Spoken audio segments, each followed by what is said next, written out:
Impossible de dissocier sucre et pâtisserie. Pour le goût ou la conservation, on le retrouve partout. Alors d'où vient le sucre? Notre expert y répond.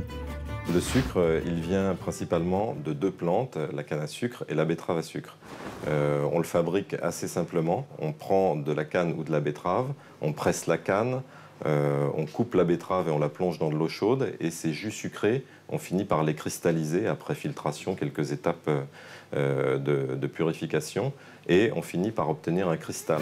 Canne et betterave donnent du sucre, mais on le connaît sous plusieurs formes. Alors quels sont les différents sucres? La différence entre le cristal de canne et le cristal de betterave, c'est que pour la betterave, on obtient directement du sucre blanc.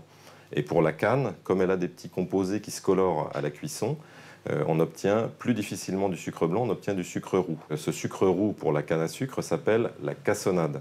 Et celui-ci, au centre, c'est du sucre candi. Le candi, c'est un seul cristal de sucre, comme du sucre en poudre, mais qu'on a laissé grossir pendant plusieurs semaines en renouvelant la concentration en sucre. Le sucre, c'est dans notre esprit un goût, mais a-t-il d'autres utilités? La principale fonction du sucre, c'est évidemment, comme son nom l'indique, d'apporter une saveur sucrée, mais il a aussi plein d'autres fonctions technologiques. Sur les confitures, le sucre va mobiliser de l'eau, va la piéger et la rendre indisponible pour les microbes. Donc ça permet de conserver une confiture.